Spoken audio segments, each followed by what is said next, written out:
Hello friends, इस video में बात करेंगे कुछ मेजर रिपोर्ट्स के बारे में एंड कौन इसे पब्लिश करता है ये भी देखेंगे। जैसे कि देख सकते हो, जो वर्ल्ड इकोनॉमिक फोरम है वो पब्लिश करता है inclusive development index, global environment performance index, travel and tourism competitiveness report, global energy architecture performance index, global competitiveness report, global gender gap report, human capital index.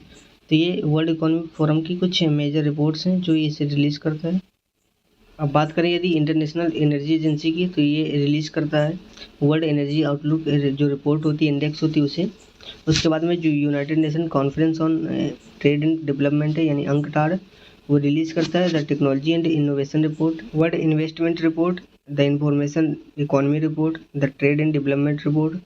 अब बात करें यदि UN habitat की, तो ये रिलीज़ करता है वर्ल्ड साइटीज रिपोर्ट। यदि बात करें इंटरनेशनल लेबर ऑर्गेनाइजेशन की, जो इसकी मेजर रिपोर्ट उनमें से world employment and social outlook report हो गई, ग्लोबल वेज रिपोर्ट हो गई, वर्ल्ड सोशल प्रोटेक्शन रिपोर्ट हो गई। उसके बाद में यदि बात करें यूनाइटेड नेशन इन्वायरमेंट प्रोग्राम की यानी यूएनडीपी की, तो ये रिपोर्ट रिलीज करती है emission gap report, global environment outlook. उसके बाद बात करें यदि फाओ यानी फूड एंड एग्रीकल्चर ऑर्गेनाइजेशन की, तो ये जो रिपोर्ट रिलीज करती है उनमें से हो गई world state of forest report.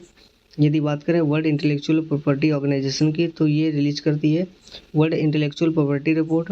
यदि बात करें ग्लोबल हंगर इंडेक्स के बारे में, इसे concern world wide and world hunger help नाम की एक एजेंसी वो रिलीज करती है। यदि बात करें वर्ल्ड प्रेस फ्रीडम इंडेक्स के बारे में, तो उसे रिपोर्ट्स विदाउट बॉर्डर नाम की एजेंसी वो रिलीज करती है। यदि बात करें जेंडर इक्वालिटी इंडेक्स के बारे में, तो उसे यूएनडीपी रिलीज करती है। यदि बात करें the energy report and living planet report के बारे में, तो इसे world wide fund for nature release करता है। यदि बात करें वर्ल्ड हैप्पीनेस रिपोर्ट के बारे में, तो इसे UN sustainable development solutions network release करता है। यदि बात करें इंडस्ट्रियल डेवलपमेंट रिपोर्ट के बारे में, तो इसे United Nations Industrial Development Organization release करती है। बात करें World Wildlife Crime Report के बारे में, तो इसे United Nation Office on Drugs and Crime release करता है।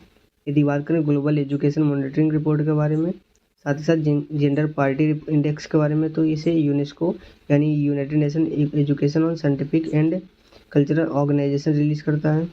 अब यदि बात करें करप्शन परसेप्शन इंडेक्स के बारे में तथा ग्लोबल करप्शन रिपोर्ट के बारे में, तो इसे ट्रांसपेरेंसी इंटरनेशनल नाम की ऑर्गेनाइजेशन रिलीज करती है। यदि एम्बियंट एयर पोल्यूशन रिपोर्ट के बारे में बात करें, तो इसे WHO रिलीज करता है। यदि ग्लोबल फाइनेंशियल सिस्टम रिपोर्ट की बात करें, तो इसे bank for international settlements release करता है। यदि ग्लोबल मनी लॉन्ड्रिंग रिपोर्ट की बात करें, तो इसे financial action task force release करता है। यदि बात करें वर्ल्ड इकोनॉमिक आउटलुक रिपोर्ट के बारे में तथा ग्लोबल फाइनेंशियल स्टेबिलिटी रिपोर्ट के बारे में, तो इसे IMF यानी इंटरनेशनल मॉनेटरी फंड रिलीज करता है, पब्लिश करता है। यदि बात करें रेमिटेंस रिपोर्ट के बारे में, तो इसे वर्ल्ड बैंक रिलीज करता है। And Universal Health Coverage Index, the Service Trade Restriction Index, Ease of Living Index, Global Economic Prosperity Report, World Development Report, Ease of Doing Business Report, ये सब world bank release करता है।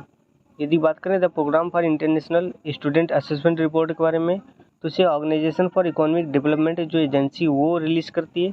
तो ये कुछ important report थी जो भी UPSC एंड स्टेट PCS के परस्पेक्टिव से बहुत इंपॉर्टेंट हो जाती हैं। So thank you for watching, keep watching and be happy.